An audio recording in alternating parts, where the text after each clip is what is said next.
4 তারিখে সবাই ডাক দিলাম যে আমরা 5 তারিখে গণভবন আমরা ঘেরাও করব। তো তারই প্রেক্ষিতে আমরা ওই দিনে অনেকজন আহত বা নিহত হয়েছে। আমরা প্রায় লাশ নিয়ে কাজ করছি সোহরাওয়ার্দী মেডিকেল কলেজে। সোহরাওয়ার্দী মেডিকেল কলেজে 5 তারিখ থেকে 18 তারিখ পর্যন্ত অনেকগুলো অজ্ঞাতনামা প্রায় আমার 5টা লাশ আমরা পাই। সেই লাশগুলো নিয়ে আমরা কাজ করি তখন আমরা দেখতে পাই যে ওইখানকার যে হসপিটালের পরিচালক বা ওখানকার হসপিটালের আনুষঙ্গিক যারা আছে তারা ওই লাশগুলা আর কি তাদের কাছে একটু ইনফরমেশন আসছিল যে তারা এই লাশগুলো আর কি গুম করবে, এমন একটা ইনফরমেশন আসছিল। তো আমরা তখন এই প্রেক্ষিতে হসপিটালে যাওয়ার পর দেখি যে 4টা অজ্ঞাতনামা লাশ তখন পর্যন্ত ছিল। তারা ওই লাশগুলোকে দাফন করার জন্য বা নানা ধরনের অপচেষ্টা চালাচ্ছিল। তখন আমরা যখন বৈষম্যবিরোধী ছাত্র আন্দোলনের শিক্ষার্থীরা যখন জানতে পারলাম যে এই লাশগুলা তারা আবার অজ্ঞাতনামা হিসেবে দাফন করবে, তখন আমাদের কাছে জিনিসটা খুবই খারাপ লাগলো যে আসলে যখন আমাদের সারা বাংলাদেশে নেট বন্ধ করে দেওয়া হলো, তখন আমরা দেখি যে প্রতিদিন এই গাড়িতে করে র্যাব, পুলিশ, বিজিবি যারা যারা আছে তাদের অঙ্গ সংগঠন যারা ছিল তারা প্রতিদিনই অনেক লাশ তারা গাড়িতে করে নিয়ে এসে এই বুদ্ধিজীবী কবরস্থানে শায়িত করছে। জানি না আমি এটা আসলে কিভাবে নিতে পারবো। আমার বাবা মা, আমার ভাই আমাকে খুঁজতেছে, আমি যখন মনে করেন এরকম করে একটা অবস্থায় থাকবো। তো তাদের কথা চিন্তা করে আমরা যখন নামি মাঠে, তখন ওই লাশ 4টা, একটা হচ্ছে শরীয়তপুরের লাশ আমরা পাইছিলাম, আমরা তাকে হস্তান্তর করতে পেরেছি। আর একটা লাশ ছিল সুনামগঞ্জের, আর একটা ছিল মোহাম্মদপুরের। এই লাশগুলো আমরা শনাক্ত করতে পেরেছি। তো সবাই যখন এই লাশগুলো নিয়ে কাজ করা বন্ধ করে দিয়েছে, আমরা তখন এই লাশ নিয়ে কাজ করা শুরু করছি।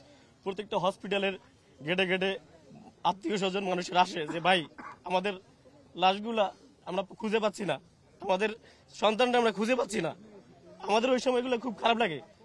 তার প্রেক্ষিতে এতগুলো লাশ তারা এরকম করে রাখছে। আজকে বাবা মারা কি কষ্ট, কি নির্দমতার সাথে তারা তাদেরকে খুঁজতেছে যে আমার ছেলে কই, আমার ছেলে আজকে আমাকে একটু ইনকাম করে খাওয়াবে, সেই পথটা তাদের নাই।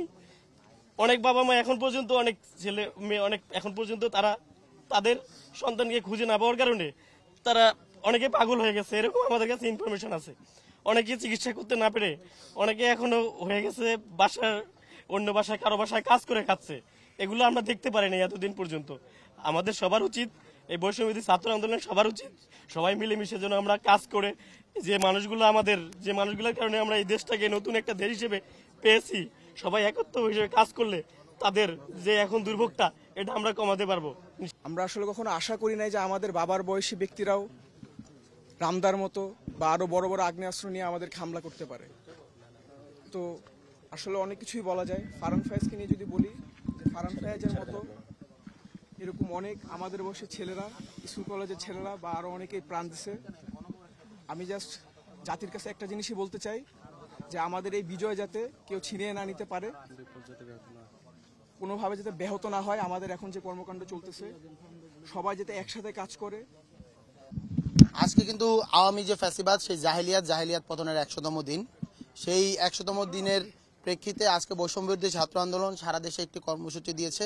সেই কর্মসূচির উদ্দেশ্য হলো গিয়ে শহীদ ও আহত এবং তাদের পরিবার, যারা শহীদ হয়েছেন তাদের পরিবার এবং আহত এবং তাদের পরিবারের সাথে সাক্ষাৎ, তাদের সাথে সংহতি প্রদর্শন এবং তাদের সাথে যে সুখ দুঃখ সেটা ভাগাভাগি করে নেয়।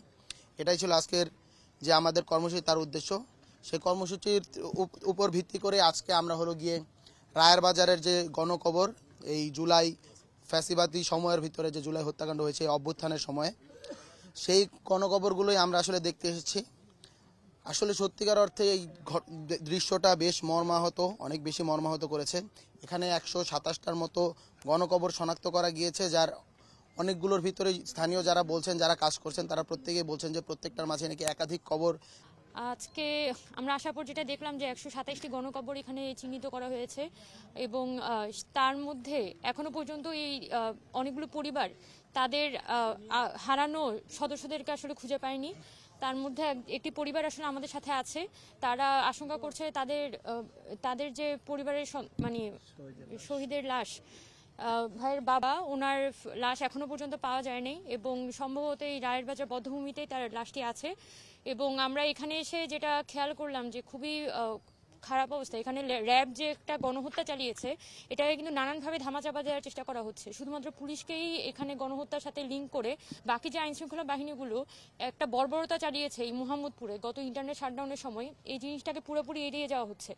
তো আমাদের আরও বেশি আমাদের কথার মধ্যে এই বিষয়গুলোকে তুলে আনতে হবে। আর একটা খুব জরুরি বিষয় যে এখানে যে গণকবরগুলো আছে সেগুলো শনাক্ত করা খুব জরুরি। সরকারের পক্ষ থেকে এখনো পরিষ্কার কোনো পদক্ষেপ নেওয়া হয়নি। তো আমরা এক্সপেক্ট করব যে ডিএনএ টেস্ট করে এখানে অন্তত একটা তাদের প্রপার একটা তালিকা তৈরি করা। এখন পৃথিবীব্যাপী অনেক ভালো ভালো প্রযুক্তি এসেছে। আপনাকে 1 মিনিট 2 মিনিটের মধ্যে হচ্ছে একটা বেওয়ারিশ লাশের পরিচয় বের করে দিতে পারবে। সেটার মাধ্যমে কিন্তু সরকার চাইলে একটা তালিকা তৈরি করে ফেলতে পারে, যাতে করে পরিবার তার হারানো সদস্যদের যাতে দ্রুততম সময়ের মধ্যে খুঁজে পায়। এবং আমরা আশা করব যে অন্তর্বর্তীকালীন সরকার তারা দ্রুততম সময়ের মধ্যে এখানে গণকবরগুলো শনাক্ত করে যে নিহত ব্যক্তি তাদের সকলকে আইডেন্টিফাই করে পরিবারের কাছে ফিরিয়ে দিবে।